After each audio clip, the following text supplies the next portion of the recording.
Hello everybody. Welcome back. So had to force myself to talk today. I probably will take the weekends off just so I can collect my thoughts and maybe get some news stories eventually. Like I do, there are like 3 articles I would like to read about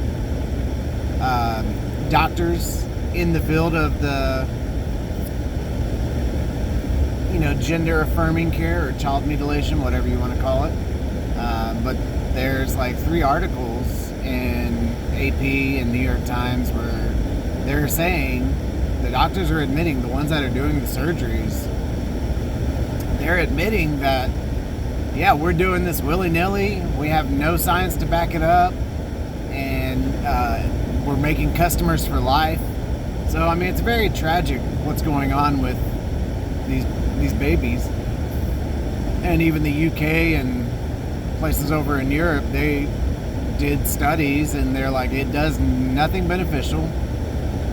So we're putting a stop to harming children. So anyone that harms children, whether it be, Epstein and the client list, which the list is out there, you just have to find it. If you're interested in who's actually on the list, go look for Ryan Dawson. He's been compiling the list for over a decade now. A lot of people want to attribute all of it to like Alex Jones, but I mean, no, Ryan Dawson's been on it, way more hardcore. And I mean, there's even rumors that Whitney Webb's new book, or Whitney Webb's work, some of it, if not, I don't know how much, it's a rumor, Ryan says it, that Whitney Webb's, One Nation Under Blackmail book, volumes 1 and 2, comes, some of her work either got started or whatever through Ryan Dawson. He openly talks that she stole his work and she built off of it. I mean, now she's one of the best investigative journalists there are. She's super knowledgeable. Like, take her or Ryan Dawson or Richard Grove or James Corbett, like the amount of knowledge they have in their head, the way they can spit dates and all sorts of hundreds and hundreds of names, it's memory banked. It's impressive, and I mean, I wish I could do that. Even after listening for 3 years, I know some of the names, and when I hear them talk about it, I'm like, oh yeah, I remember that name. But I mean, I haven't done deep dives into many of them. Maybe a few here and there. Like Klaus Schwab, there's a good article on his history and stuff, which is interesting. But I would like to read those 3 articles as like a news segment. Still trying to figure out how I want to go about doing this. I set up a new Rumble account, trying to upload videos, and it's just not working for some reason. So I'm probably gonna take this to Rockfin, majority of it, and that'll be my primary account, just because I love Rockfin. It's a super good app. It remembers where you left off. So there's a bunch of stuff, and they fixed a bunch of bugs they had. YouTube, I mean, it's a dying brand. It's not dying, but if you want to try to get the truth out there, I mean, you still can't even talk about what happened in COVID-19 '84. So I will post these to YouTube until I get deleted, I guess. But I'll try to watch what the V word will be called the Yamin, or the Fauci juice. That seems to get by the censors. So there's going to be key code words until, further notice, I guess. So what do I want to talk about today? So the power of the words you use is actually pretty incredible. Just take, for example, the word government. We all know what it means, but do we know what it actually means? Or where it comes from? What is it? Epistemology? So govern means to control. Ment comes from, I think it's Latin or Greek. It's mente, M-E-N-T-E, and that's mind. So government actually comes from to control the mind. And so we use these words and we don't know either where they come from, what they used to mean, how they used to be used, and we just use them without knowing what we're saying. Look at Orwell. I mean, we even have like a word to describe how someone acts, Orwellian. And that refers to either newspeak or doublespeak. And that's where you hold two contradictory ideas at the same time and you believe both and you think they can coexist. Like a trans woman is a woman, but you can't define what a woman is.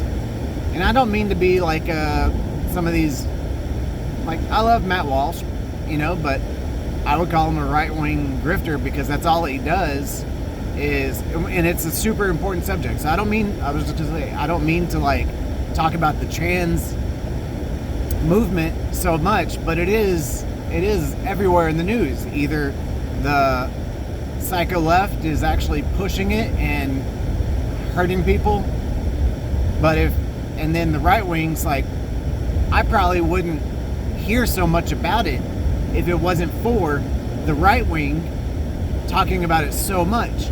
And it is important for us to hear about it so we know what to do. But when you coalesce both of those together, it's everywhere. And so I don't mean to talk about it so much, but it is a very relevant subject in this day and age, But so the powers of word and the intention you put into those words, you just need to understand that when you talk about such ideas, you should know what you're actually speaking about and what the intention of the words you use are. There's this book a long time ago called The Secret, and I mean, they could have wrote that in like one paragraph. I read the first paragraph and I was like, oh, okay. So if you're asking for something, you ask it in the positive way, according to this book, because when you ask for something in the negative way, you are still putting out the idea of the negative aspect of it. And so that is what's getting put into your mind, and that's what you're thinking about, is I don't want this to happen. Your brain subconsciously it picks up,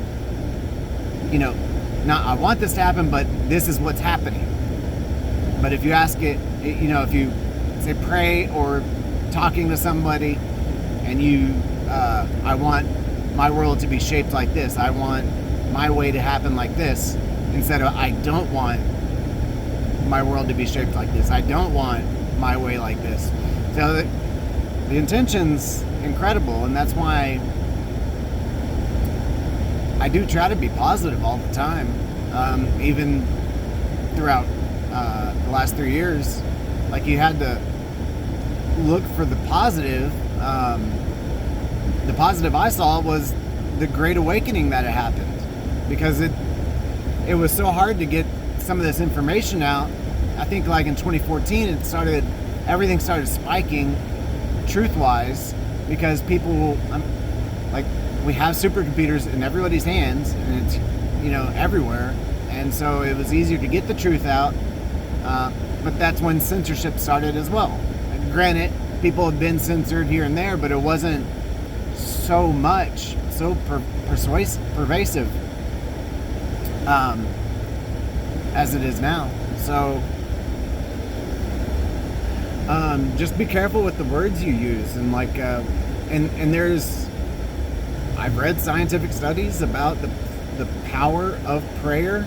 So you might, I don't know why you wouldn't believe in a creator unless you've been indoctrinated to believe in evolution, of course, but amazing to me is even people that believe in evolution, and I say, I use the word believe on purpose because it is a faith.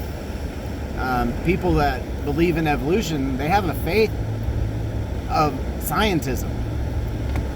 They believe science took over religion, some say. Look at Yuval Noah Harari. He says, it's not some magical man in the clouds. Whoever controls the data will control the evolution of humans in the future. And now we look to the clouds like the iCloud and Google Cloud and yada yada. It's just a dumb analogy he uses. But even if you do believe in evolution, you still believe something created something. So no matter what, we have a creator. Evolution thinks that nothing created itself, which that would be doublespeak, because nothing means nothing. And so how could nothing create something? And it's a big explosion, and then they changed explosion to expansion, which is the same thing. It's just kind of, so regardless, you're in a faith system. And then atheists, most of them okay, look at elites or atheists. They do occult rituals, and so some, like, they talk about Satan. They say they're not Satanists. Some do say they are Satanists, but they still talk about Satan like he's somebody. Well, if they believe, atheists, Satanists, or elite, they talk about Moloch or Satan as a figure, then, and they think he is something, then by that you would automatically have to believe that there is a creator, a God, a Yah, whatever you would like to call him. I call God, I call him God, I used to not have a word for him, so it's good to be able to call him something. And I say him purposely because it was created in humans' image, but anyway, not to get all philosophical, because I can't really stand that. But it's important to know. But so learning where words come from is it's fun. It's nice to know what you're saying. I would just pay attention to how you use words, how you speak.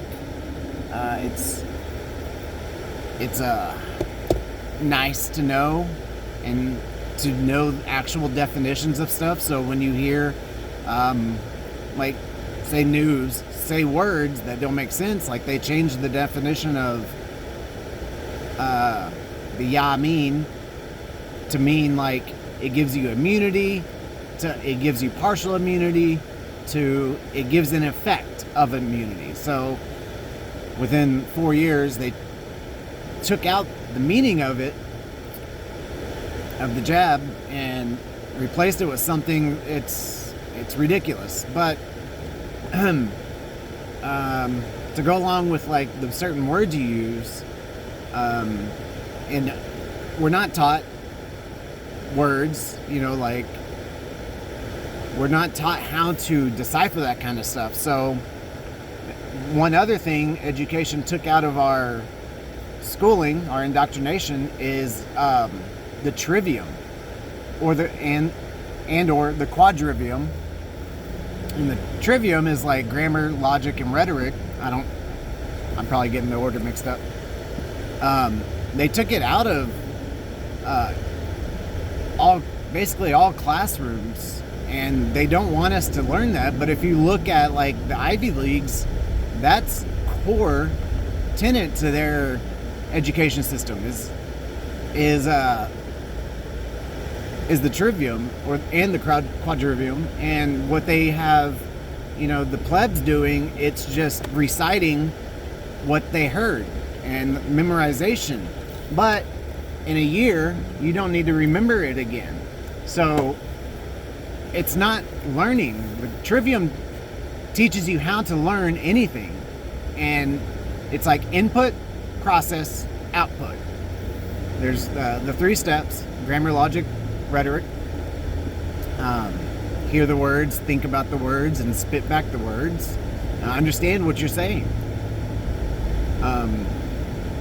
And we're just not taught that. Now it's getting more popular with like all sorts of people trying to teach you how to learn anything or how to escape this brainwashing system that we've been under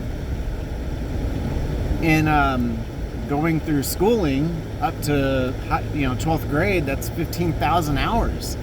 Imagine what they put in you for 15,000 hours, and you don't even realize it because it's very subtle, very subtle. And it's important to learn our way out of this, and that's the only way out of this slavery versus freedom. And the only way is we got to learn our ways out of this so that we can make at least the next generation be freer than us. I mean, this will be, if we don't change course, our kids are going to have less freedoms. No private property, no guns. We're losing free speech as we speak right now. So the only way to get out of this is to learn and to teach the next generation. If you look at stats from homeschooling, like in the 70s, it was like 13,000 homeschoolers. And after 2020, it's up to 5 million now. And I saw a video just today of a teacher, like, literally looked like high school students, but she's like, I guess she was teaching about reproduction and anatomy, and she explains the pleasure, homosexual men, how they can have pleasure.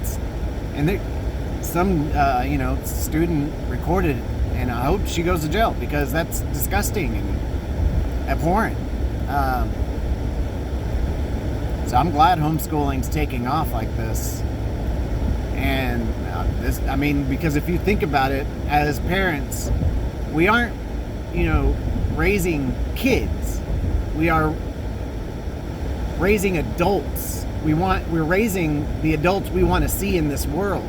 So if you let your child go to public school all day, you have no idea what they are being taught.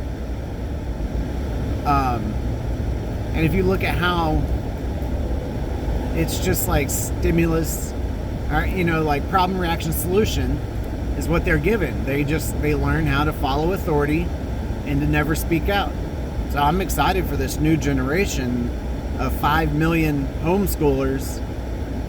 And it's more than that because I have 2 in my one home, so I think we have a good chance of fighting this. Mickey Willis just put out a new documentary called The Great Awakening, and it describes the rise of communism and how it's taking over. And he did an amazing job, showing the comparison of today's BLM and Antifa to Mao Zedong's the Red Guard from communist China when they started coming up. Now I know the right hates China or whatever, but if you look at the origins of it, it's all from America. I think Rockefeller in his memoirs said that was his greatest experiment, was making China. If you look the way the Chinese elite dress, they dress like our businessmen, suit and tie. That's not their culture. We took that place over, made it an experiment ground on how to control an entire population. And that was at the barrel of a gun, and then it became, it was with technocracy, which is like a small group of elites using technology to control the entire population. Now they have a social credit score, and you step out of line a little, you talk back a little, they'll dock your social credit score, and you can't even leave. You can't make a business to better yourself. And then you look at Jack Ma. He stepped out of line a little, and he got kidnapped, disappeared for 2 months or something, 2 weeks or 2 months, something like that. And then he came back and, he re-educated. Look at that baseball player, Toronto. He shared something like Kyrie Irving shared a documentary, and he apologized. He's supposed to be a Christian man, and he stood up for his values, and then the mob came at him, and he apologized. If you are a Christian man, I don't care how much you make a year or what you do. If you call yourself a Christian, you got to stand up for your values. You don't cave to the mob. You are supposed to have morals and values, and you can't cross it. I'm sure Catholics can, because they think they can just go apologize for it and they're fine. I don't think that's the way. I could never get into Catholicism, just because, you look at the Pope, you look at the whole elite of Catholics, they move priests around when they get caught doing whatever they do, but they have a fundamental belief that, I can just go this Sunday and apologize, and then I can do it again and then go apologize again. Like, that's not okay. So I do try to put on, on the outside as well as it's on the inside. I just try to show it on the outside that I try to be a good example of a Christian, because I don't know, growing up, and I hated religion, at least organized religions, because I heard all the corruption, and I heard of all the disgustingness of what they've, what's been uncovered of them. So I try to put on it, because there's the whole, there's no true Scotsman fallacy. You're not really a Christian. But I try to be a good Christian, and I try not to judge, but we're humans. We're fallible. But if you have values and morals, you better stick to them. Don't apologize because you have thoughts.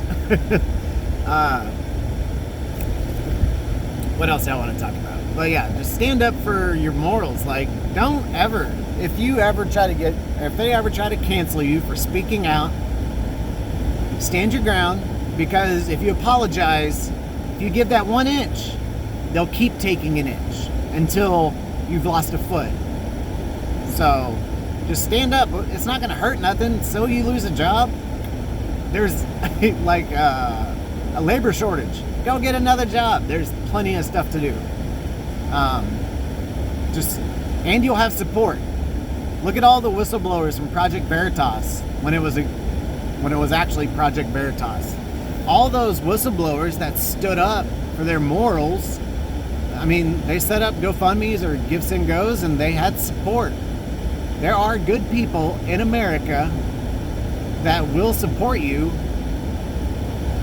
even in your local community, I'm sure. So yeah, you got to stand up for your morals and have a good character, and God will take care of you. If you stand up for God, He will take care of you. I do want to say that I am proud to be one of the 30% that said no for the mandates. That's 100 million of us, and it only takes 15% to stand up to tyranny, and we have double that. But the only problem is we need to come together. It could be by design, but there's So you have YouTube, you get censored everywhere, and you have dozens of places to go to. So we're so splintered from the censorship that it's hard for us to come together. But we are coming together, and it's crazy because when you listen to the left talk about the right, which that's the best way to describe it, just because, you know, there's crow murder of your babies up till birth, even after birth. Yes, that happens. Look at Governor Northam in Virginia, I believe. I mean, he talked about it. He said, yeah, we'll give birth and we'll have the baby over here and we'll resuscitate it and then we'll make a decision. So there, I mean, that's post-birth abortion. That's how crazy they've gotten. I heard Jordan Peterson ask a good question, like, all right, so if the left is going crazy, where is the point where you as Democratic or left, what is your line in the sand? Because they're crossing every border that of morals everyone has. I mean, post-birth abortion, that's just crazy to me. They can't define the word woman. They don't like men. Look at BLM, their whole, and we've known this because it's been on their website since like 2017, that their job is to destroy the nuclear family. And if you read their byline, it doesn't say anything about the black men. It just says like your mother and kids, and like, so it's a whole attack on every aspect of us. So in BLM, like, they don't even want men around. And if they do have men, they want them gay. So, you know, where's that line in the sand that they'll say no to? And luckily, I mean, black men, they're smart. They see through the BS. And more, that's why more and more are, you know, voting Republican or turning conservative. Shout out to Hotep Jesus and Uncle Hotep and Canon Hotep. I vibe with them a lot because they say Hotep means peace, and that's what the world needs, is peace and love. So yeah, I think I lost my train of thought on that. This truth movement, it's getting more and more popular because we all have a supercomputer in our hand. And if you look, like, in the 60s, like, all they had was TV. Before that, it was just radio. Before that, it was just paper. Before that, it was just, you know, you had to write. You had to write it all out by hand. Excuse me. But there's polls that show this next generation's turning more to more conservative. But I think that's just because we don't want post-birth abortion or changing the sexes of the children. Because, I mean, that's what I was going to say, is that's one of my favorite quotes growing up that always stuck with me was, suicide is a permanent solution to temporary problems. And that goes so right along with, you know, child sex changes. I mean, even if you do hormone therapy, you know, I'm pretty sure they're gonna have to take stuff the rest of their life. Because if you stop that, well, for one, the stuff they're using, I think it's called Lupron, it chemically castrates men. That's what they give prisoners. And you're giving this to children and you think you can reverse it? I'd like to know if any of the prisoners they chemically castrated with this, if it ever was reversed. I don't see how that's possible. If you look at some of the images of these teenagers, I mean, the stuff that they're creating with the scalpel, or with skin grafting. I mean, these are awful images that, I mean, I can't get out of my head. But so these are permanent solutions to temporary issues with kids that are maybe, I mean, the lockdowns kind of messed up an entire generation. You have the masks now, kids can't, verbally communicate as good. It pulled kids back 2 years. People don't know how to associate and get along with other people anymore.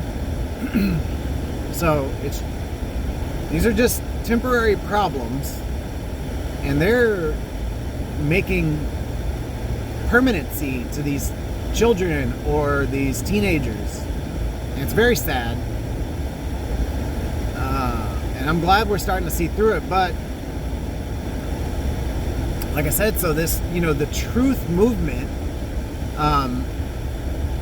like teenagers, this next Gen X or Gen Z, and they're starting to, if they know how to look up the information, you don't talk about, people talk about chemtrails, and whenever you look up the word chemtrail, nothing's going to pop up except conspiracy theory stuff. That's all fake, false, or wrong fact checks. You have to look up the proper words, like geoengineering. And that's their scientific term that they use. And if you pull that up, there's even CNN this new thing we just started doing. Mexico had to put a stop on geoengineering because this company said, for your wedding or party or whatever, just pay us and we'll change the weather for you. And Mexico said, whoa.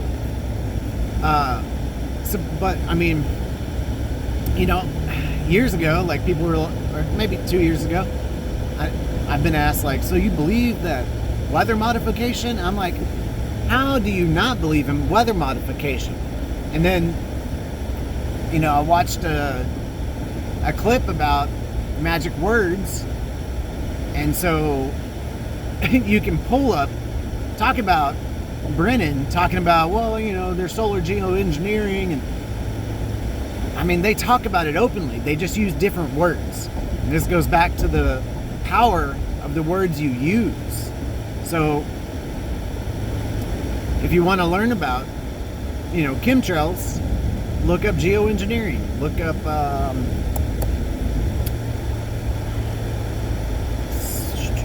just look up geoengineering. Yeah, you can get CNN articles talking about, in order to cool down the planet, let's put a blanket of clouds all over the earth. This way we can cool it down. It's just, and these are scientists coming up with these ideas. It is ridiculous to me that we're letting this cult of scientism take over. Just like Eisenhower warned us about with his military-industrial complex speech. If you listen to 30 seconds after that, he's talking about, and how does he say it? There's an equal possibility, just as damaging as a scientific elite. You look up Patrick Wood, he has a book called Technocracy Rising, and that is talking about that scientific elite taking control. And if you look at some of the normal population, they are literally worshiping these people. You look at Fauci, he had candles made with him as a saint on it, when Fauci is responsible for murdering people since the 80s with AZT. And this stuff's easy to find. You just have to know where to look. You have to be able to decipher what's because you look at mainstream media, they're going to give you, most of the time it's full of lies. I would say mainstream gives you 10-20% truth, but then you have alternative media. Some of them are 50-50, some are 90% truth, but there's that 10% in there you got to be careful about. So trust but verify, question everything. That's Ryan Christian of Last American Vagabond. You know, question everything, trust but verify, and I look forward to our next chat. God bless everybody.